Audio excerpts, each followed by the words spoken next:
It's going right now. Look at the camera on the screen. What's up, everybody? How's it going? Welcome back to Project X. We are in week what? 6? This is week 6. Is this 5 or 6? Oh, this is 6. I think last week was week 5. We are in week 6 of Project X. We just did episodes 10 and 11. No, 11 and 12. 11 and 12. My antivirus protection hasn't expired. We just did episodes 11 and 12 this week. So this is the AMA where you guys can ask us anything about those 2 episodes. My name is Bradley Sutton. I'm from Helium 10. I'm joined by Tim Jordan from Private Label Legion. Let us know, guys, if you can hear us. We are on location. Where are we at? We are in a co-working space event facility in San Francisco. Sunny, no, it's supposed to be like sunny LA, right? Yeah, I don't think San Francisco's not always sunny, but today it's sunny and it's beautiful, which is nice. The handyman's back. Check that out. Handyman's in the house. And for those of you that think this is like a high dollar production, what I wish I could show you is that literally we can show. I can just like take that camera and just like point around. Like look at this. Our camera stand is a trash can. Here's a bowl. Like we needed a little extra height, so I got the trash can, but then it wasn't high enough, so I got this bowl and flipped it over. We got laptop here. Here's our microphone. We got a special guest. I'm going to talk about her in just 1 second. We got ring lights going on here. Everything's around. So, anyways, that's our setup since we took the show on the road. So I gotta fix the camera. Yep, there we go. You shave your armpits there, Tim? Something like that. All right. So, real quick, you want before we talk about 11 and 12, let's go. Tim's going to introduce a special guest here. So I know that on these episodes, we've usually given away stuff. We've given away some tickets to the Seller Growth Summit, which is why we're here in San Francisco. And if you see us looking up, our monitor is actually up here on this TV screen. And for any of you guys that, any of the naysayers that think, hey, we're not actually giving stuff away, I want to introduce, here, I'm going to drag your chair. You ready? I'm dragging her chair. Okay. This is Kayla. There I am. Say hi, everyone. Kayla. So for those of you that might remember, like on our first or second AMA, we gave a ticket away to this event and we had Kayla. And here's Kayla. She actually exists. So Here I am. I wanted to say thank you for coming. She came and she introduced herself at the beginning of today's event. And I said, hey, you actually have to come up when we do this AMA and prove that we actually exist. But here's the greatest thing. Can I ask you like 2 questions? Sure. How long have you been selling online? I guess I haven't yet. All right, so you're getting started. How long have you been interested in selling online? For over a year. Over a year. Mm-hmm. And this is your very first live event. Very first. So she drove 6 hours to be here for this one event. I don't know where Bradley's going. Question, is it worth coming to a live event? Absolutely. For what reasons? Networking, content? Just everything and just being around people that are actually selling, live people, real people, and you guys to know that this thing, it's the real deal. I mean, it's one thing to sit at home in front of your computer and, take tons of courses. But Bradley's adjusting the camera again. But for those of you listening, the reason, and I told her I wasn't going to put her on the spot and I did, but I want, I harp on this, people need to feel empowered. People feel like, it's just a bunch of successful business people. And Bradley, you've completely messed this camera up. But I wanted to introduce Kayla because she's just getting started. But she is proving if you get out of your comfort zone and you come to good grief. There you go. That looks better. And the networking and the meeting people is massively powerful. And I drove 6 hours to get here, and it's so well worth it. Awesome. So thank you for letting me put you on the spot. You're awesome for coming, getting out of your zone. Yep. And I guess you can head back down to the conference. Okay, thank you so much. And we'll get AMA started. Thank you for coming. And the prizes really do exist. She is our proof. So, all right. Thanks, Kayla. Whew. All right. Now shuffle the chairs back. If any of you are car sick from seeing all the motion, we're sorry. We literally got this set up with seconds. We've been downstairs speaking at this event and literally had seconds get set up. All right. So what episodes 11 and first of all, did you guys let us know how's the volume? We're on a different mic here. I just want to make sure you guys can hear us okay. But episode 11 was the second in our listing optimization episodes. And that one we focused on the photography side. So you actually saw what we did on the photography side, how we got that set up at our own office, and then how we were crowdsourcing the ideas. And then on episode 12, we talked about the theory of launch. And Tim drew some amazing images. I was like, Tim Jordan, AKA Pablo Picasso, was was making some images so that you guys can visualize it. So what was the main theme that we had about the beach? Can you just refresh the memory on that? The main thing was like you have to pick and choose your targets. Even if you are eventually going to sell on this really high volume keyword, it's not always appropriate just to take off for that keyword wet. Like, yeah, you have to like get a base of operations. You have to get a few things in place before you can do that. And sometimes you just need to be comfortable staying on what I consider to be the beachhead. You know, sometimes we can live perfectly fine selling a product, you know, on those lower volume keywords and not even attack the top keywords. So there's a time and place for everything, but there's not just a one system method. Like you need to go through lots of different steps. Yep, absolutely. And then we're excited about this next coming week. So it's coming to a close. You know, episodes 13 and 14. 14 we just filmed last week.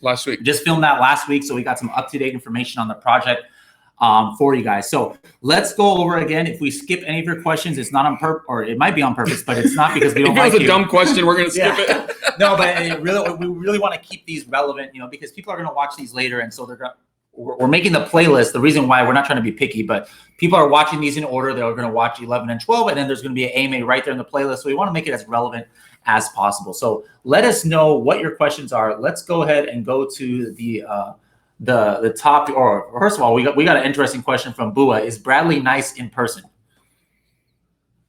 I'm afraid that if I say no, he's going to hurt me. Oh my goodness. So. Yeah, that could be. All right, let's give some shout outs to some of the people here. We got Annabella in the house. From Paris. Every time I see this, I keep thinking Barack Obama for some reason, even though it's Barack on, but like just my mind just goes there. Barack on. All right, Bua says hi. D. Scott says what's up. Roz from Australia. Luis, hey, I think this is not Luis. Luis and his girlfriend followed me on Instagram. I was like, where do I know you guys from? And anyways, it's from Project X, but this is not actually Luis. I think this is Luis's girlfriend who's using Luis's YouTube account on there. So hello, welcome. We've got 204 Farid, Mike from Germany. What's up? All right, so let us get into the questions about 11 and 12. I'm going to pull up some questions here. Let me see if I can pull up one that Tim can answer while I'm setting this up. Stoyan was upset because I was making people dizzy, giving them motion sickness. Sorry about that. Here we go. Marco Polo. Why don't you tackle this one? So are you launching with 0 reviews? Every product that you launch is going to have 0 reviews, right? But remember in this episode that we last talked about, there's multiple stages of the launch. So when you first launch a product, of course, you're not going to have any reviews. No listing shows up with reviews. Before we go on to the more advanced launches, like before we launch to other keywords and more advanced keywords, we'll usually wait for reviews. And remember, we talked about the way to get the reviews. My favorite right now is the early reviewer program. Amazon does it. It's like the only Amazon sponsored thing. Like I don't let Amazon run PPC. I don't let Amazon do a lot of things. But their early reviewer program for myself and then in this project have worked ridiculously well. There's a lot of ways to do it, but that's kind of the first one. All right, great question. Let's keep it going here. We got Michael. We got Janice from Miami. Who's got Jonathan. Well, Jonathan's in the house. I haven't seen Jonathan on here in a while. All right, we got Rhett. Hey, Rhett's waiting for his T-shirt. So Rhett, you're supposed to have that already. So make sure to reach out to social at Helium. I keep looking down here like the camera's here. Social at helium10.com or go to Helium 10 on Facebook, not the user group, but the actual Helium 10 page. And make sure to follow up on the DMs there and tell Cassandra, what are you guys doing here? Where's my swag basket? Or where's my, Luis had the swag basket, Luis and his girlfriend, and Rhett had the shirt. So make sure to get those. All right. What else do we got? How many episodes are there? 14. 14 total. And so far we've done 12. Well, we've shown 12. We've shown 12. We filmed all 14. Yeah. Go ahead and take this next one. As you land on the beach, is there a fair chance to start with PCP? I assume you meant P. You want to do some PCP on the beach? I don't condone using drugs. All of a sudden, the police. No, with PPC. Yeah, on that very first initial launch stage, remember, we're typically launching products that are going to be super easy to launch on those keywords, like those really basic bottom of the pyramid keywords we talked about. So usually it doesn't take much besides some really good optimization, indexing, and some basic PPC. And then we'll actually run multiple PPC campaigns as we continue deeper launches against the higher volume, higher competition keywords. So PPC is definitely a big part of what we're doing. And if you haven't watched episodes 11, 12 that have that, also watch 13 and 14, because in 13 and 14, we show you the aftermath of these launches. You'll see how we use PPC to achieve that. So along the lines of launch, Farid has this comment, and I'm going to say hell to the no on this about trying to exchange rebates for reviews. But why do you think I'm so against this? Yeah, completely against terms of service. But the big thing is people are getting caught. Like, we've all done stuff that's a little bit against terms of service, or a lot against terms of service. But right now, the review systems out there are being so heavily scrutinized for reviews. And also remember, Amazon isn't just looking about where they got their reviews, because if you do, a giveaway through a rebate site and they can't track it, they're still tracking your review velocity. So they know that in most categories, if you have over a 20% review rate, you're probably manipulating the game. And if they don't actually come after you or, suspend your ASIN or something, they usually just delete them. So it can work. It's hard to stick. Try to keep everything above board. All right. So Jeff says, the new listings that you use are test listings. No. After the test listings, we 86 them. Is that the right word? 86 them. We 86 It's such a 1970s term. no more test listings. We started off from scratch for the launch. And where did you get your UPCs? I got them from Tim. I don't know where Tim got it. Tim got it from the swap meet. I don't know. And we're actually going to put some more content out about that. We're actually working on some interviews with the GS1 folks who fussed at us about what we said about buying the reclamated or the reclaimed UPCs from Speedy Barcodes or buybarcode.com. And I've heard whispers, like I've talked to a couple Amazon attorneys that have mentioned that Amazon may be, especially with brand registry, requiring your first 6 numbers, the prefix basically on UPC code to match a brand name. I haven't had that clarified or seen that in writing yet, but we'll keep an eye on that. And any updates to the content that we've put out on this, we'll update for you. We'll broadcast it out there. All right. Another question here. We got batteries in a flash. Says, hello, Bradley. I think batteries in a flash was in White Label Expo that we were at. And thanks to all you guys, by the way, who came up and said hi to either Tim or myself the last couple of days in Vegas at the White Label Expo. It's great to meet some of you guys in person. Let's see. Do you have any lifestyle photographers you can recommend? I personally don't. There's one I believe that Kevin King recommends in the Freedom Ticket program, like one of his personal friends from Texas. So you can take a look at the Freedom Ticket program. Do you have any that you want to throw out there? I like just local. Think about this. Most lifestyle photographers are either going to come on scene or they're going to have a set. And that set isn't always conducive to super customization. Like, it'll be a bedroom set or a kitchen set. And it kind of gets to be a little bit the same. So my suggestion is, if you've got a crappy house, but you got a friend or a mom or someone with a nice house, just get a freelance photographer to come over and shoot a bunch of photos. It's usually pretty cheap just to find someone local and knock that out for you. There's another meetup, by the way, guys, in San Diego coming up on Monday, set up by Carlos Alvarez. We use that Yelp strategy that I gave in episode 12. That's from Carlos Alvarez. He lives in Miami. He's actually going to be in San Diego on Monday. We're going to do a little meetup.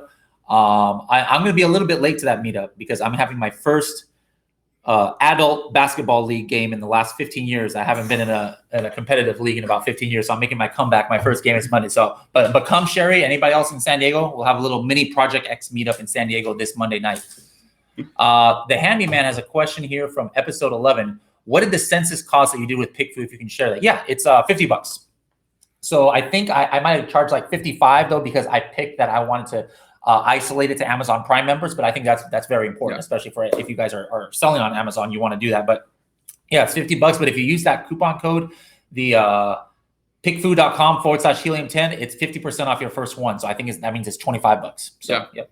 And you get what you pay for. Remember, measure twice, cut once. So that $50, if that translates to just 5 or 6 more sales a week because you have better pictures, you make that up in the first just couple sales. So don't be afraid to spend money on good information. David is asking about changing your title. Kevin King recommends not changing it after 30. You shouldn't need to change your title in the first 30 days. You screwed something up, like in episodes 9 or 8, or 10 10? Yeah, 10 in the listing optimization one. So, I mean, what title, you're not going to have data that's going to happen in 30 days where it's going to necessitate you changing your titles. So as long as you did the listing optimization from episode 10 right, you got your pictures right in episode 11. And once you come launch in episode, like we did in episode 12, that you shouldn't even be thinking about changing your title unless you totally screwed something up. All right, let's keep going here. Jonathan said, early reviewer program we talked about in episode 12, but what about Vine? Yeah, like Vine, like it's opened up in some accounts where Vine used to cost like $1,500 or something crazy. Yeah, like and that, it was right? limited. Like when they first rolled it out, you had to have EBC or A+. Then they've rolled it out. So I haven't got to play with it much because it's still fairly new. It's definitely different than the early reviewer program, but we'll put out some more content about that later. Yeah. This next one, Ashutosh says, about how many reviews should I tip over to targeting high volume keywords in my category? I mean, it's kind of hard to say exactly. I mean, where I've seen going from like the targets of 2,000 or 3,000 combined, I want to step up to 7, 8, 9, 10,000 search keyword search volume keyword. Sorry, I normally like 15 to 20. I feel like less than that, I haven't had as much. Now, like with our coffin boxes, we actually got a lot more than that. What do we get? Like 40 reviews in like a month and a half. It was crazy. So I usually like 15 or 20 before I start targeting that 10,000 search volume kind of area. Threshold. Threshold? Is that the right word? Yeah, threshold. That's fine. Bavik, shout out to Bavik, who's staying up at 2:30 in the morning to watch the AMA. So thank you for that. Trooper. And if you're going to launch your product against somebody who's doing manufactured or merchant fulfilled by merchant, it depends. I mean, there's some people like me personally, when I shop, I even select, I only want to see Prime. So in that case, you're not, I mean, if you're the only person that has this product, you're not competing with anybody for a big majority of customers. And with what you're asking, it's not also about price. Remember, you're just trying to show up in front of them. So you could actually, if you had the same price, you're going to show up ahead of him anyways, right? The fulfillment speed is going to help you rank faster. But generally speaking, yes, you can get a little bit higher price if you're doing FBA. Another thing to consider is shipping time, right? So if you're FBA at a higher price than him who is merchant fulfilled, but he's a month delivery time, like shipping, slow from China, you should be able to get that price up higher for search results. Now, it doesn't mean that it's going to change buyer behavior. Some people still want a cheaper option. So we're talking about two different things, buyer behavior and kind of ranking. All right, we got another one. Adapt to Culture says, do you use professional photography? What about you? For the test listings, no. You saw us doing the episode, cell phone shot, white background, that thing, Bush League it all the way. Nobody really cares. It's just a test listing. But for the primary listing, when I'm optimized, yes, man, make it right. Like, do it right the first time. You only cry once. Y'all ever heard that expression? Like, you're investing in this product. Spend a little bit of money and invest in the photography too, because it's going to make a big impact on your conversions. Yep. Bazana says, what if what if most of the main photos in the niche don't have a white background? It shows the purpose of the product, so people are more likely to click on it. Should we do this? I have done it. That's people so do it, but it's so should tough I? to say. Is a different question than. And like the other question is, and we actually did this. The other question is, terms of service say that your product photograph main listing image should only have the products in your actual offer. Remember our egg tray and even the coffin shelf, we put other stuff in it. Now we did that because we can get away with it. If Amazon doesn't like it, they'll suppress that listing. You just go in and fix it and you're fine. It's not going to be a big issue. But in that situation, we did find it. Now, we definitely always use white background on the main image because we feel like that gets caught more.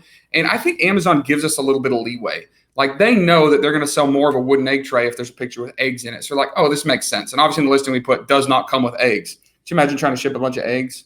Be crazy. So different items, props, examples, maybe yes, but definitely white background for at least the main. The other images don't have to be white background. You guys are crushing it with the on-topic questions today. Good job, guys. All right, Os Group, our buddy Os Group says, in episode 12, Tim talked about the main keyword like home decor. Are these keywords not too wide and will cause throwing money instead to use these money for long-tail keywords? If you have like the most amazing home decor item ever and you've been selling it for a long time, really established that beachhead, you might go after that because there's so much volume that even if you only got to page 3 or 4, that might still be a lot of search volume because home decor is what, 70 or 80,000 searches a month. So home decor is kind of that pie in the sky. I'd never try to go to page 1. Maybe I'd get to page 5 or 6 and I'd be perfectly happy there. But a better example is like Gothic decor. Remember, we ranked, even as of this morning, here at the Seller Growth Summit, we looked at the coffin shelf, and for the keyword Gothic decor, which is, it was a lot of search volume. I don't remember off the top of my head what it is. We're still positioned 1, 2, or 3, like top 3. So like Gothic decor is good, but that product we wouldn't try to attack home decor because it's just not quite relevant. Like you can, like I just intuitively know that's not going to be a huge hit. All right, another question about episode 12. In regards to messaging a Yelp reviewer, is it within Amazon terms of service to offer a coupon to a customer in exchange for review? How much of a coupon did you offer the Yelp reviewers? 100% no. Never offer any kind of incentive to leave a review. There's a chance with some of these people that they might be so happy and they're so thrilled that you want their opinion that they'll just buy the product and leave you a review. But the other thing you could do is offer a rebate, just like regular, say, hey, I'm going to give you a gift card or I'll give you a rebate afterwards so that you're not out of pocket, I guess. But don't make that contingent on them leaving your review. Make that contingent just on them buying it. Say, hey, buy this product, I'll give you a full rebate. And if you can, love to get an honest review. But like, don't say, hey, show me a screenshot of a review and then I'll go ahead and send you money, because now you're incentivizing that review. So don't do that, guys. And you guys missed out in the Seller Summit this morning in my talk. I gave a little hack that even Tim didn't know about of how you could do that, but I can't share that with you guys because you guys didn't come here. But I forgot her name already. She was just in here. Kayla. Our giveaway. She got it. She got that information. So if you guys can get that hack out of her, then that's up to her. All right, let's keep going. Launch phase from Farrad is asking, what's the ideal daily budget for launch phase, assuming auto, phrase, ASIN targeting campaigns, not much aggressive? So can we? I mean, that's like asking which color is best. That's pretty broad. For the products like the coffin or the coffin shelf and the egg tray, that's lower search volume, lower competition keywords. For the most part, we were spending what, 15, 20 bucks a day, 10 bucks a day. Like, it was pretty low. If you're going to be attacking, the ASIN specifically with a lot of searches, or attacking the high volume keywords, it could get pretty expensive. You might be spending 40 or 50 or 60 bucks a day, unless you're in like health and beauty or supplements, and it goes up even from there. But typically 10 bucks, 12 bucks, 15 bucks a day usually covers it, because like with a coffin shelf, you saw our cost per click was what, 30 cents? Like super cheap. So you can get a lot of clicks for that budget.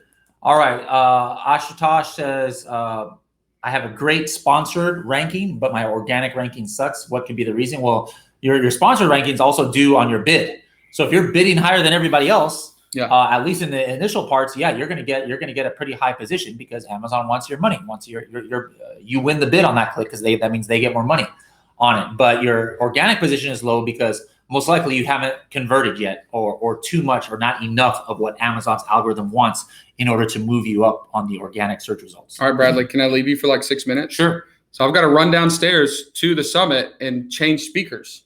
Okay. All right. So we're going from Paul to Isabella. We're going from Paul Barron to Isabella. And I told Isabella I'd give her an intro. So I'm going to take my fancy mic. I'll be back in like 6 minutes. I was wondering why he kept checking his watch. I'm like, you got somewhere to be? You got somewhere to be? What's going on here? All right, let's keep going here. I'm going to try these solo. Ashutosh, another question. He's just dominating the questions today. Search, find, buy is a great way to enhance ranking for targeted keywords. What are some of the other ways to boost keyword rankings, both organic and sponsored? We went over a lot about that in episode 12. There's all kinds of ways. You can do discounted giveaways. You can do two-step URLs. You could have outside traffic, social media traffic go to the keyword. A member here at the Seller Growth Summit talked about doing press releases. That can help some of your organic ranking off of Amazon when you have press releases, around that have certain keywords. And so there's tons of different ways. There's no just one way that's like the quote unquote right way. Sherry says, at what point do you pause your PPC auto campaign, or you don't pause it? I never pause. That's just me personally. During that launch, I definitely don't pause it. And even after the launch, I always want Amazon mining that keyword data for me. Robert says, why have you been both relegated to the kitchen? This is not the kitchen. This is like a WeWork. I don't know what it's called. It's called One Piece. I thought One Piece was an anime, but One Piece is the name of this like co-working space. And so we're in like a conference room here. So I'm like 500 miles away from my office right now. All right. Michael says, what about Facebook ads that are recommended, cheaper than PPC and targeting different market of potential customers plus outside traffic? Is that promoted by Amazon? Will you talk about that? You could do that, but it's not always cheaper than PPC. I mean, sometimes it's much more expensive and it's not as targeted. So yeah, like I said, Facebook, Instagram, any kind of outside traffic Amazon loves. And if you can incorporate that into your launch, then by all means do that.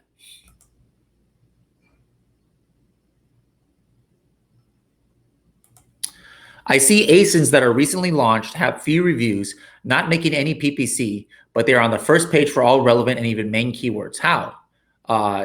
Tricks from Chinese sellers? No. So it could be. It could be, yes. There are different tricks to do that. But another way is somehow, using those search, find, buy methods, you can get there. And so the thing is, you can get to page 1 with anything. You can get to page 1 with 0 reviews. The question is, can they stay on page 1? And the only way you're going to stay on page 1 is if you start getting some reviews organically and also are making conversions for it because you have those reviews. So I wouldn't worry too much about those other listings that just get boosted temporarily, because almost 9 times out of 10 they're just going to fall right off unless they're doing one of those illegal tactics.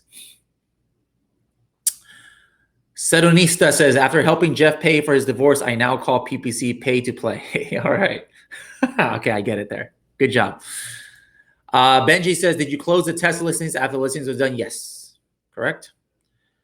Like a couple weeks after they were done. Like if you remember in episode 9, it was actually still showing up and we didn't even realize that we had kept it going, but we turned off the PPC for sure.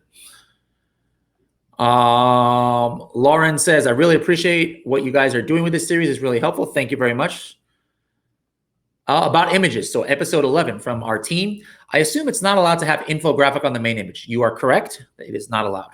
On an offer like a 2-for-1, so it stands out. Yes, even if it's that. Now, I test it sometimes to see how long you can do it without getting caught from Amazon. And I have one that's up there that it's like some straws. And I put 125 straws in like a little banner. And I've had that up there for 4 months, just on kind of like a burner account, and Amazon hasn't said anything. So I don't suggest doing it at all, even if you think or could get away with it, because it's just not worth it, in my opinion, to go against the terms of service. And yes, Amazon can see it.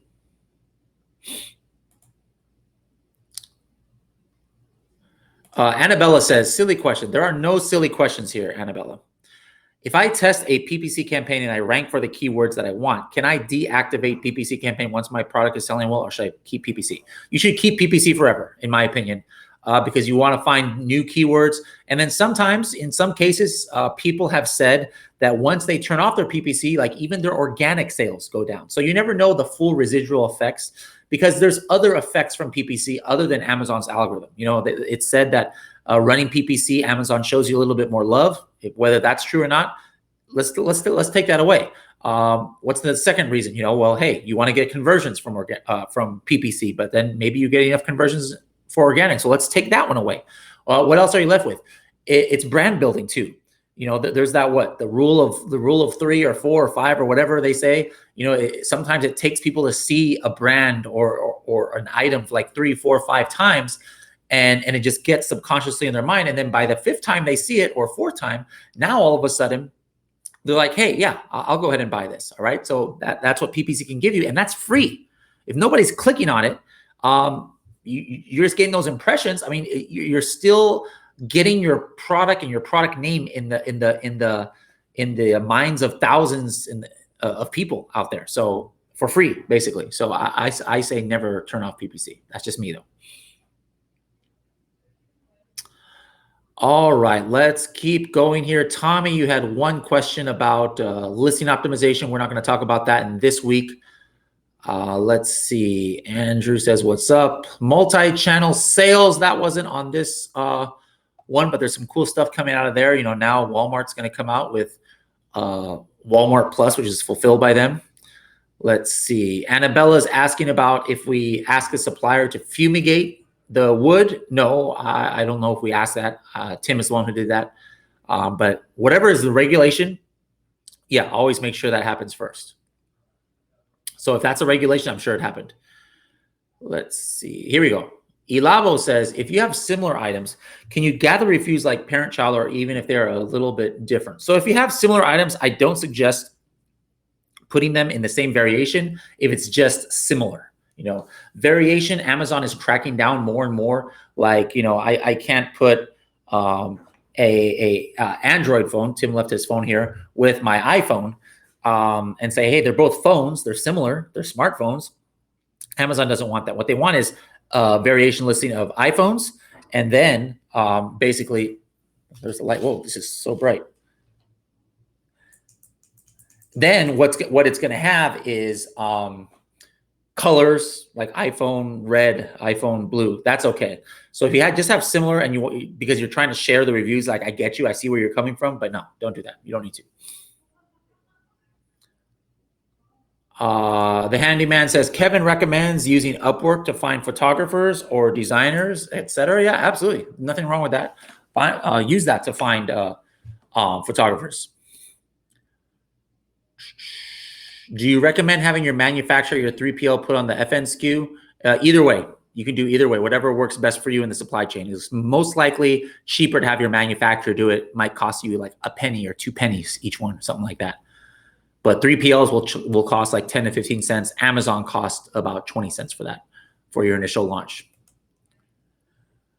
Rhett says, I used PickFood last week and got a 50-50 split on feedback. Well, hey, there it is. So either you didn't give enough. Like I first of all, I don't know about 50-50. I never test anything less than 4 options. Even if I only have 2, I'll make 2 other random ones. I always want to test at least 4 options. I think that's best. But yeah, that might mean one of 2 things, that they're equally bad or equally good. They're both so amazing that people can't decide, or that people hate it that much. So make sure, Rhett, to read the comments. Read the comments that on PickFood they gave you, because they have to, put an explanation of why they're choosing to do or say what they're doing. How many reviews is optimal to have in order to attack Castle from the sand? Some people say the magic number is like 22.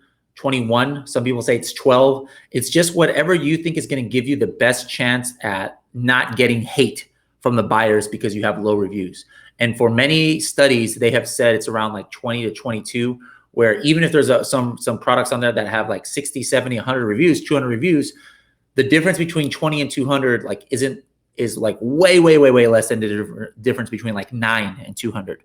However, with Project X, we're going to show you in episode 13 that on some of these, we got some great traction even before we had that number of reviews. So make sure to check that out. All right. Steve-O, your question is about episode 10. So make sure to check out episode 10 for that. Annabella said about reviews, Vine is free in Europe at the moment. Yeah, it's free in a lot of places here in the States as well. Serge says, do you recommend that we proceed when we have received negative reviews that you suspect to be from the competition? I got 13 negative between the first month, and before that I had 3. How do you recommend that we receive? Try and report it to Amazon. Just say, hey, something might be fishy. Very rarely do they do anything, but if you can say, hey, look at this, look at my history, look at the history of these reviewers' reviews. They haven't reviewed anything. This looks to be the competition. Can you please investigate it?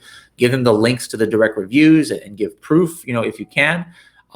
It's worth a shot. That'll take you like maybe 20 minutes of time, and you have like a 5% chance to get it removed, but it's better than nothing. All right. So you can try and remove it, but most likely they're not going to, and you're just going to have to either live with it and hope that you get reviews to move it back up, or not. So that's why you pick these categories where it's not very competitive.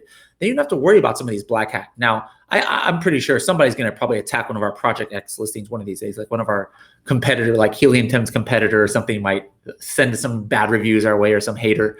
But other than that, if that wasn't the case, like we'd probably completely flying under the radar in our coffin shelf niche and our egg tray niche, because a lot of the big sellers who are doing those malicious things, they're not the kind of sellers who are going to go on Amazon and do these negative things. So that's one way to protect against it. But if it has happened to you, like you say it is, sir, then there's not much you can do other than report it to Amazon and just cross your fingers. All right. Jonathan says, what are your tactics to win the buy box if multiple sellers? That's not really about our launch episode, Jonathan. And then you should not have multiple sellers on any of your private label products. Otherwise, that's some shady stuff. So you got to report that. Farid says, if I have good keywords, but have good search volume, but grammatically not correct, shall I use the keywords in my listing name, or it would look unprofessional? It would look unprofessional. So anything that's not grammatically correct, and if I want to get it in phrase form, I'm going to put that in the back end of the listing.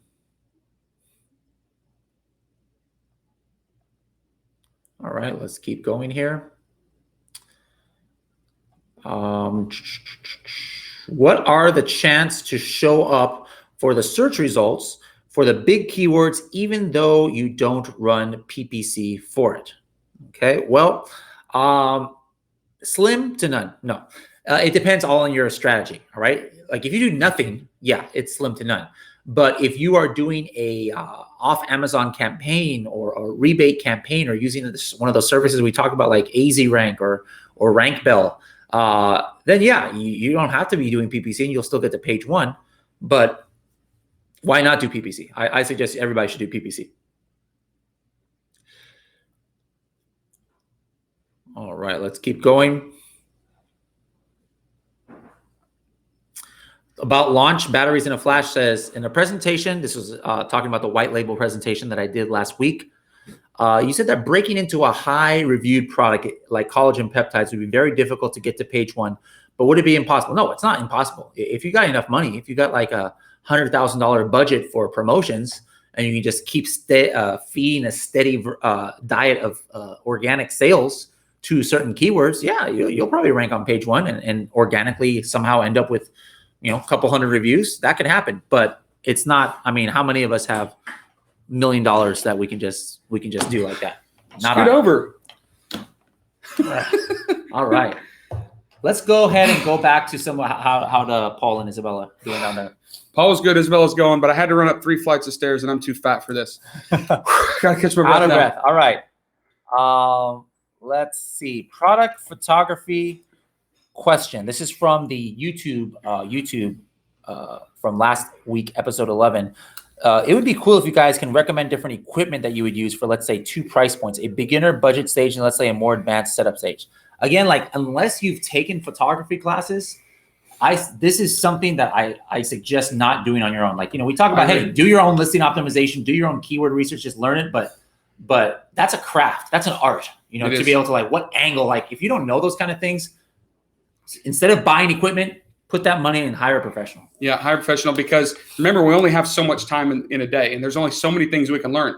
Focus on learning optimization or ranking. Don't focus on learning how to do photography. There's a lot of equipment out there, but like Bradley said, if you don't know how to use it, it's not going to matter. Close the door. Debbie said, you guys don't mention the axe much. Is it still in play? No, Debbie, you must have skipped the episode. We had to axe the axe because we had some regulatory issues on that, and that's what happens sometimes when you get into Amazon. Why is the door keep open? Is there a ghost here? The ghost of San Francisco keeps opening our door. All right, guys, are there any issues with? This is from Mike Todd. Guys, are there any issues with putting your brand or storefront name on images other than the main image?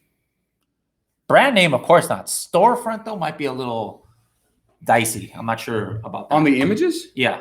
So, and I literally today I was talking about this. Your business is different than your brand, which is different than your storefront. They're not the same things. Now, some people have named them all the same, and you can name them if you want to. But your business is different than your storefront, is different than your brand. So I feel like my storefront has nothing to do with my brand. Like if I have one brand and 10 products, maybe I'll name the storefront the same way. But if I have multiple brands and I'm throwing up test products, I just create a completely random storefront name. So I definitely wouldn't associate my storefront name with a product unless I was dead set on one brand. That's all I'm ever going to sell, and then I might do it. But aside from that, I wouldn't. Okay, another question here. This is from Mike Peacock from episode 11. He said, cheers, both. Much appreciated. His name is Peacock, but cheers, both. Much appreciated. That's a British name for some reason, too. We've actually been getting some flack for our accents. This is why. His, not mine. People love my accents. No. Just wondering whether people would have voted for the egg tray half filled with brown eggs over white if they had the choice, or if the egg tray half filled with both brown and white eggs. Suppose the plan would be to test afterthoughts out later and swap existing images if a better performing one gets the pick food vote. You got to kind of like, I mean, we could do a million. Hey, well, what if I had it in TikTok, format or something? I mean, you could have done an infinite number of ones, like tic-tac-toe. I was thinking of TikTok the other day. Checker pattern. All right. So, and two, I've recently done a podcast with Justin of PickFu, and here's what he told me. I said, like, how deep do you go? Like, do you keep diving deeper and deeper? He said, when you get to the point where your results are pretty much equal, like, we did some examples, and it was like 80% people said this, but like if we did a white version and a brown version, it was like, 56 and 64. Did I do that math right? Like if it's that close, then it doesn't really matter. Like as it starts to equalize, it proves to us that the differentiators aren't really there. The handyman on YouTube was leaving questions after the fact. He said, guys, once it's launched, will you be doing episodes that show us how to maintain the listings, things that should be done daily, weekly, monthly, etc.? We have a little bit about that in episodes 13 and 14, just a little bit. But yeah, there's a million more things that we haven't done. Somebody else mentioned, hey, at what part do I need to register the trademark? There's a lot of stuff that we didn't go over. Yeah, maybe in a future time, we can revisit Project X and show you guys some of those things. Let's see. What did it cost for that particular census? That was $50. We answered that already on $50 for PickFu. All right, let's go back to the live ones. My search shows several different ratings for the coffin shelf. All right, well, if you have different ratings, remember, reviews is different than ratings. All right, so Amazon now allows people to leave a rating without having left a review. And it's quick. So the count, yeah. And like when you pull up your Amazon buyer app on mobile, it's the first thing you see. And that started, like 4 or 5 weeks ago? So you're getting a lot more ratings than actual reviews. Yeah. I got something in my throat now. Man. That's not awkward at all, is it? Maybe I took somebody's sriracha from the sriracha bottles all over the place here. That's stereotyping, right? To say that a co-working space in downtown San Francisco would have a lot of sriracha bottles. I got some. Did you see that guy? Was he walking by with a sriracha bottle? No, I haven't even noticed all the people walking past. Yeah. All right, that would have been classic. Somebody walked. Dude, if someone walked by right now, I would have lost my mind. It would have been amazing. All right, is there a rule? Episode 11. Is there a rule on how much white space has to be shown in the main photo? For example, how far you can zoom in and leave as far as little possible white space? There's no, but there's a rule of thumb. There's like common sense. Yeah, common sense. You want to use as much white space as possible. So like, don't have the picture in the middle and then there's all white space around, because in the search results, it's going to look small and ugly. So like, think an example of the egg tray. Remember the egg tray was at an angle? Yeah. Now, if we wanted to fill up our photo, we could have taken and done a front-on shot and filled it up. But I'd rather have it at an angle that's pretty and artistic and have less white space filled. But we need to maximize that image as much as we can within that open box. Absolutely. Let's see. Has the virus had an effect on purchasing from China? The only thing is, like, we might run out of the egg tray in about 5 weeks, which we wouldn't have normally, but the egg tray factory was closed for an extra 3 weeks after Chinese New Year. So in that sense, that could be one of the issues. But as of this morning, I was just talking to the egg tray factory and making sure we put another 1,000 on order, and they just started it, but we really wanted that order to be started like 3 weeks ago once Chinese New Year came back. So I really feel like the coronavirus thing it's going to equalize. It's going to work itself out. 6 months from now, it's not going to be slowing up supply chain. So I wouldn't make any supply chain decisions, like necessarily change what you're doing or what your target is just because of that, because I think it's a short-term issue. All right. Barracon says, can you write ASINs of the Project X launch products? No. You guys can take a look at those in episodes 13 and 14. Some of them might not even be in stock. Like, it's going in and out of stock because, like I said, we were out of stock for like more than a month. Which is not great. Yeah. Do as we say, not as we don't run out of stock. But we literally had such more success than we expected that we couldn't keep up. Crazy. All right. Let's see. What do you recommend bid price settings for auto PPC after the test? I'm assuming now you're talking about the launch. So now we're in launch. And for bid price, well, he said for auto. For auto, yeah. So typically, what we do is our main PPC campaigns, like our main keywords, are not auto campaigns. I use auto as like a secondary, like scraping, like just catching low stuff. And I usually like turn that down. I usually have that at 20 or 30 cents because my main keywords, I'm bidding manual campaigns, right? And those are being targeted. And I'm letting auto do some crazy stuff. And auto will even like target on other people's ASINs. So you don't want to increase the bid too much or it'll overspend really fast. So normally like once I'm in cruise mode and I've gone through my month or two of launch and now I'm just like kicking off just like the roll, then I'll click on an auto campaign at 20 or 30 cents and that's about it. And make sure to negative out the keywords that you're using. So your manual keywords, make sure you negative those out from the auto campaign. All right. This is something I don't know. I never had anybody asking me before. Tommy Boy says, are there any rules against putting the word new in a call out bubble on your main image? You're not supposed to new have, is a bad word. Yeah. And you're not supposed to have descriptive text on. I would say no. Image. Yeah. I would say because no. Amazon wants people to be able to offer used on there. So like to me, even though I've never actually researched this, I would say I'm 90% sure the answer is no, you shouldn't do that. So the only text that I'll ever use is stuff like 6-pack or 2-pack, but I won't be like great gift or new or any of that stuff because it is, I can't remember specifically against terms of service or how it's written, but you're not allowed to put descriptive stuff in your main image. Yep. Look at Robert putting in work. Robert has put the Project X notes into 12 Word files. Holy cow. Do you want them as PDFs to post out? People can download them. We got the Project X for Dummies cheat sheet made by Robert. This guy. Man. Wow, Robert, message him. We'll track that down. Let's take a look at that. Maybe send it to our content manager, Anthony Lee.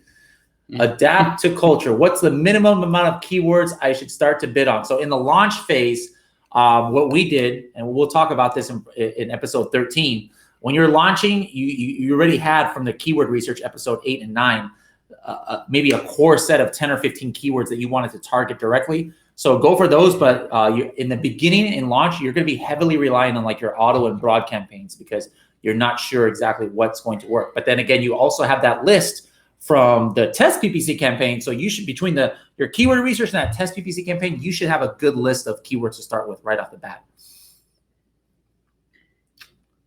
If you're launching a variation, do you set up the PPC for each child item separately or just all of them? Well, that's a huge question. It depends on the category and it depends on when you set up the variations. So if you initially set up a listing like with multiple sizes, so if we did the coffin box in multiple colors, we would treat that differently as if we started with black and then added color variations later. So I can't really answer that now because it's so in depth. And also different categories, and depends on what the variation is. Is it color? Is it a size? Is it a multi-pack? All of those change the rules. I don't know if Freedom Ticket gets that deep into PPC, does it? Not yet. We have some. Yeah, maybe soon. There's only like one 40-minute soon. part on PPC, but we actually filmed some content recently and it hasn't been live yet in Freedom Ticket. All right, let's take a look here. Somebody about launch says, Solo says, I ran an 8-day giveaway launch. I managed to get on page 1 for about 5 or 6 of my keywords. I've got an optimized listing, great images with a what? USP? Unique seller proposition. Is that really what it means? I think that's what it is. So he's saying he has something unique on there. 55 reviews, not running PPC, but very few sales. So yeah, it depends.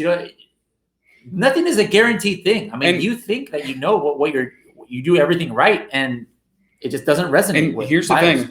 And I'm not saying Solo this. I'm not saying this is you, but I do want to say this. Mm-hmm. You can put lipstick on a pig, and it's still a pig, right? There are people that do things perfectly. They run their strategy perfectly. Their PPC set up perfectly. They're targeting our keyword, but they just got a crappy product.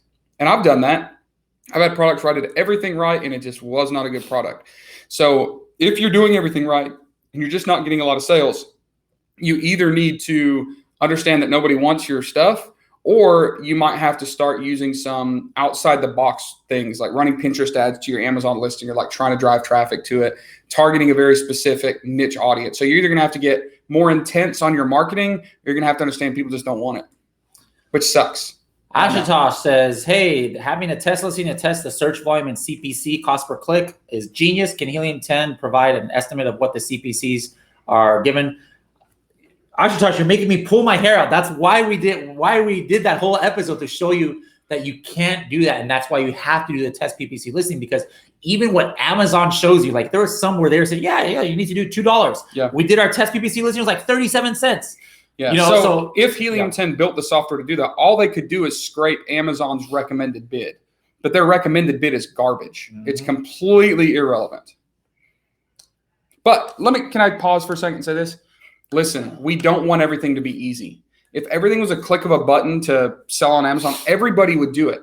So I don't get discouraged when I find out, I've got to actually manually do this. I got to go through this extra step of finding this out, because those little extra steps that aren't complicated, but they make the process more complex, create a scenario where less people are going to put in the work. So that creates more opportunity for people like you that have been watching, all 12 hours of this Project X so far. Like, you're doing work.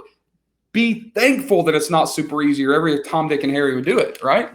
Yeah. Off my soapbox. Thank you. Get out. Thank you.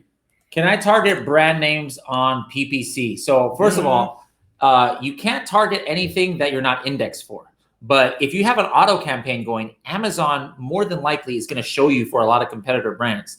And if you actually convert for one of those brands, they'll index you for it, even though that word is not in your listing, because you can't put brand names in your listing. So then after that, yeah, you can, if you're indexed for it, you can even make a manual campaign against that brand name. But those usually aren't that lucrative, because it's very hard to convince somebody who's so dead set on a certain brand that you're going to convince them to buy your brand. But definitely don't put other people's brand names in your listing. Don't run a manual campaign to it, nothing like that. Now, what you can do is you can do ASIN targeting. So there's ASIN targeting PPC, where you can't target a brand, but you can target a brand's listing. And then if you convert enough, you'll automatically index for it. Yep. All right. We got people going back and forth about Vine. Some people saying it's free, some are not. In Europe, different accounts, different regions, different categories even. Rex says he's been watching. It seems like we run multiple accounts with no problem. So obviously Project X is all on one account.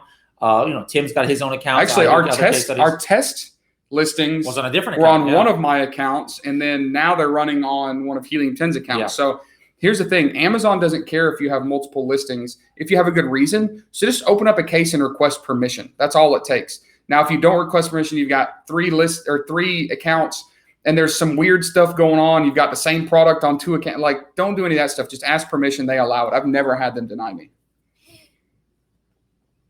HR is going to put us in the bathroom if we continue with that. Hey, my accents are on point. I only do accents that I know I can get, or my own nationality's accents. Negative. Tim is not. Tim might be 256 Chinese, but that's not. Not you can't do. I felt like my Chinglish was actually really good. No bueno. All right, are you doing Episode X Season 2 or Project X Season 2? I don't know. Maybe 1.5. We'll see. Would it be fair to say that? I'm trying to think. I can't read your mind here. It's probably fair to say that Bradley and I will collaborate on more content. Yeah, that's definitely safe to say. Whether it's Project X Season 2, whether it's something Zumba videos. It's not going to be a Zumba video of this guy. Axe throwing, who knows? No, but you'll see more content for sure. You know what I just realized? On Episode 12, what we should have done? There's a moment in Episode 12 when you're talking about launch, like, you want to storm the castle and you go, ah! I should have gotten one of those. The clip of you in your private label Legion sword and everything. That would have been a perfect clip to put in. Do you have that clip somewhere? I'll look for it. Email it to me. I'm gonna see if I can put it on here. That would have been perfect. You guys will get a kick out of this.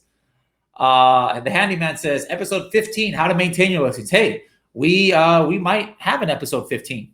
We thought we were gonna end it at 14, but handyman, we very well might have an episode 15. And let's just say there might be some tequila involved in that episode. That's all I'll say. All right, let's keep going here. Back to the question I asked. David says, I meant when you decide to optimize and go for the shorter tail keywords, is there a time frame that needs to be done so as not to mess with the A9? I don't know what you mean by, you optimize your listing before you launch it. And then that's it. So I'm not sure what you mean, David. Now, if you're talking about like the honeymoon period, so you can get the most bang for your buck, yeah, that could be anywhere between like 4 and 8 weeks that you really get bang for your buck. But again, that goes to the same point that I'm making, that you need to have your listings fully optimized before launch. That's the one? I'm going to send it to you. All right.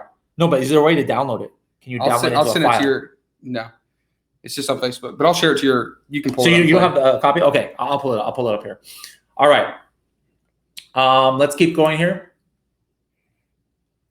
Rhett Doubles Handyman says, we need more Project X. I love it. Episodes 13 and 14 are great, guys. We just finished editing those. You guys are in for a treat on those.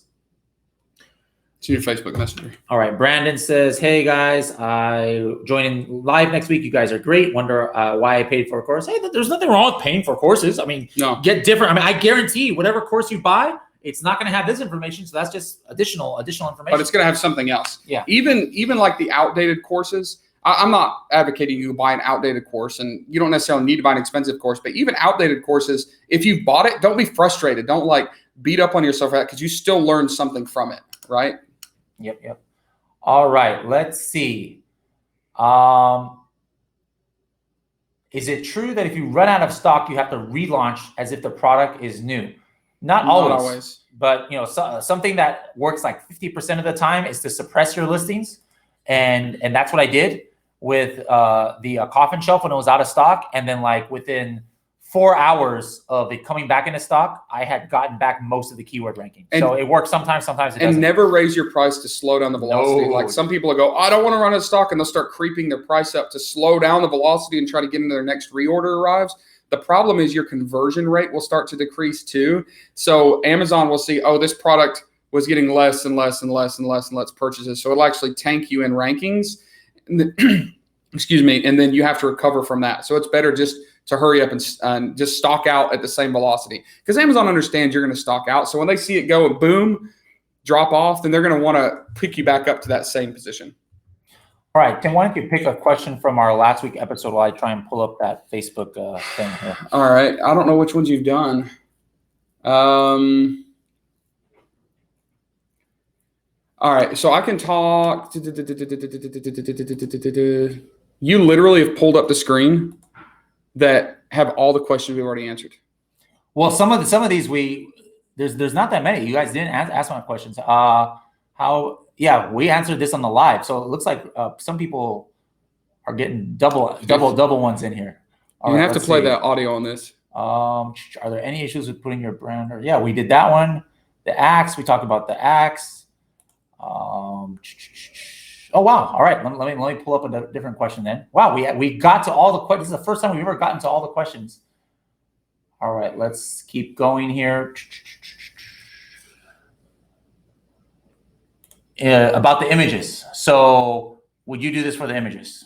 No, I wouldn't. Well, I wouldn't in the main image. You could in the bullet point images or the secondary images, because there are a lot of cool like selling points. So I've had stuff that was made in the USA, and I've done that. Like I have taken made in the USA products and put made in the USA. You could do USA seller if you think it's a selling point. I am not 100% sure though that people on Amazon really understand the difference. Like a few more people are starting to understand if it's a 30-day shipping thing, it's coming from China. But as far as it's, just like Amazon FBA 2-day shipping, I don't think there's that big of an issue with people wanting to find out like if that's or people determining that's like an extra selling point. So I'm not sure. I feel like it's probably not a big difference, but that's just me. All right. Don, you're asking about keywords. That was an earlier episode. Let's see. Amy, you're talking about ordering. That was our sourcing episode. You can go back to episode, I believe 8 or 9 on that. Pull up Brandon Heater there. Brandon Heater. Can I get a shout out? I want to see the look on my son's face when you say my name live. He is sitting here right now. All right, Brandon with the heater. What's up, That's Brandon? all you got? That's all I got. Because I'm thinking it's baseball season. It's spring training right now. I'm excited. Ugh. All right.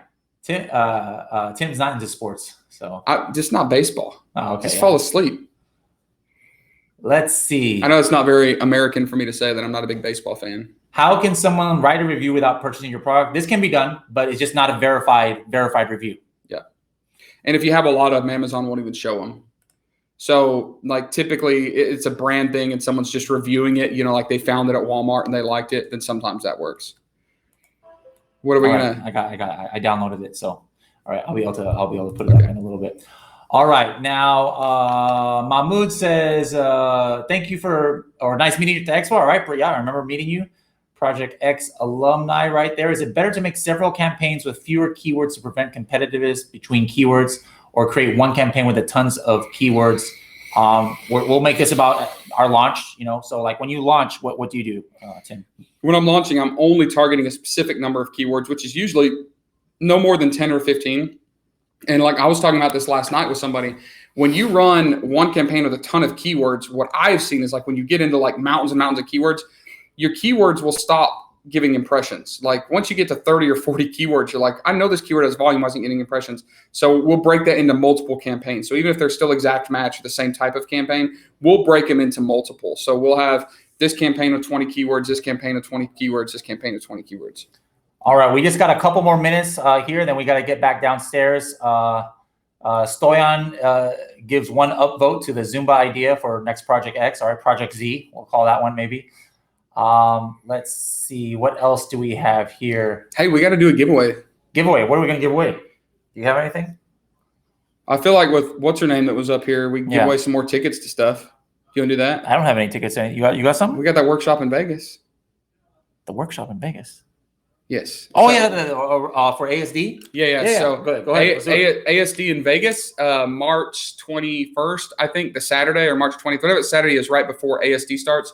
I'm putting on a workshop in combination with ASD, which is a huge trade show, where I'm teaching people how to find products, just like we've done in Project X, but at the trade show. So how to walk the trade show floor and figure out keyword opportunities, product opportunities, how to talk to suppliers there.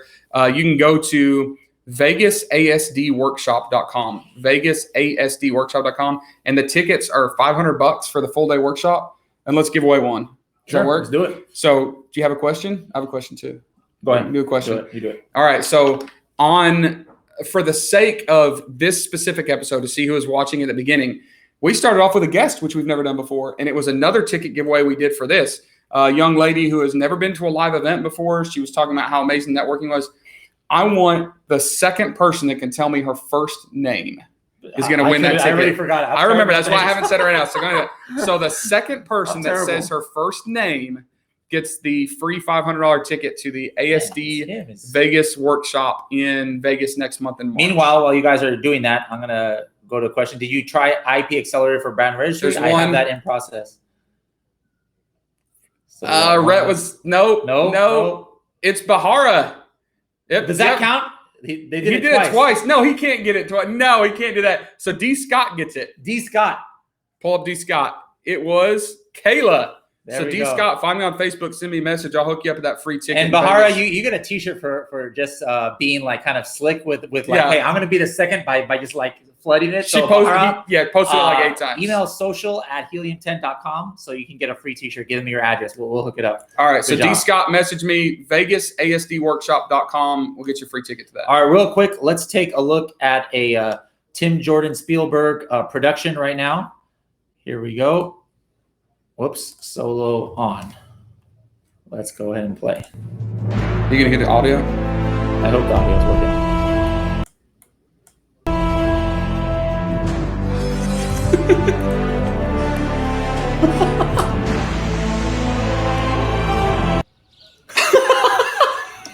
Tim is.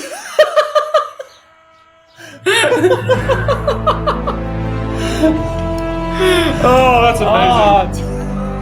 That's so good. And what was Tim doing there, guys? Tim was storming the castle. He was storming the castle, getting those main keywords. So great job. We got some visualization there. Anyways, guys, let's go ahead and close this off.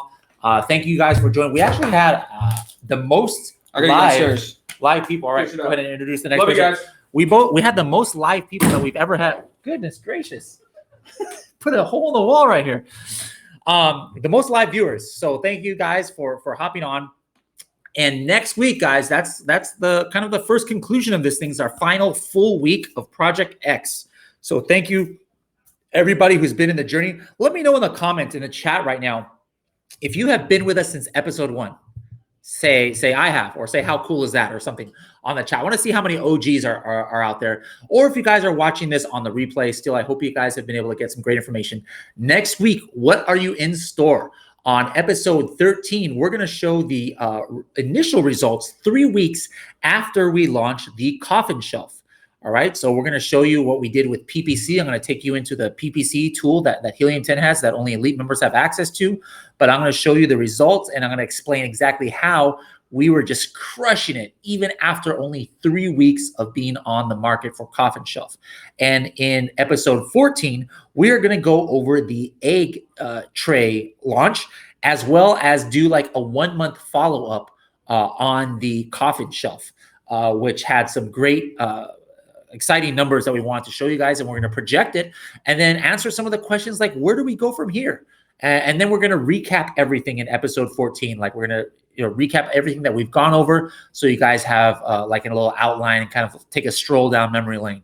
And then if there's enough demand, we might have episode 15 too in a coming week, because we did film some content for that, and we'll let you guys know about that. But I see looks like a lot of people loved Tim's video right here. Handyman said that's awesome. All right, sweet. Our team said great visualizing. Cal says a rebel without a cause. Didi, all right, this wins. Didi says a gladiator in shorts. That's great, hilarious. All right, guys. So thank you guys so much for joining us on this show. And don't forget, leave a thumbs up before you leave. Leave a thumbs up right now, right under the video, whether you're watching on mobile, hide the chat. Hit the thumbs up. Let's get that thumbs up. There's only like 25 of you guys who gave us thumbs up. So hit the thumbs up right now, and make sure to like and subscribe to our channel. And we're going to bring you guys some great information. Don't forget, we're here at an event right now, and there's Project X people that are normally on this call that aren't here because they're downstairs at this event. So where is the next place that we're going to meet up?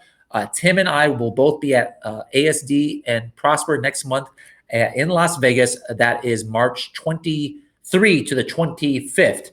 And also, don't forget, you Helium 10 members, you guys should have an invite in your email for a social party. Now, the social is $100 for people who don't RSVP or who are not Helium 10 members. But the first 250 RSVPs you guys get in for free if you're a Helium 10 member. So if you're a Helium 10 member, a paying Helium 10 member, you don't have an invite to that social party in Vegas yet, make sure to email support and get the link to that ticket. It's going to be like in the very top of the Palms Casino on the 23rd of March. Whether you're going to the Prosper ASD shows or not, please come by and say hello. We're going to have about 200 to 300 people there, all a bunch of influencers, a bunch of course creators, who are educators in the space. We're going to have other companies, other service providers there, just all, not like in a conference style or anything. There's no booths or anything like that, but we're all just going to be drinking and having a good time and networking, which is, again, as Tim says, the key to the game. So make sure, guys, that you come, and we're going to do a huge Project X picture at that social. We'll all be just going like this, and we'll try and get like 30 people in that photo. So make sure to come to the to the Helium 10/Project X social, the 23rd. Hit up customer support of Helium 10 to get your invite. So anyways, guys, thank you so much for joining us today, and have a great weekend this weekend. And I will see you on Monday morning at 11 a.m. for episode 13 on the final week of Project X. See you guys later.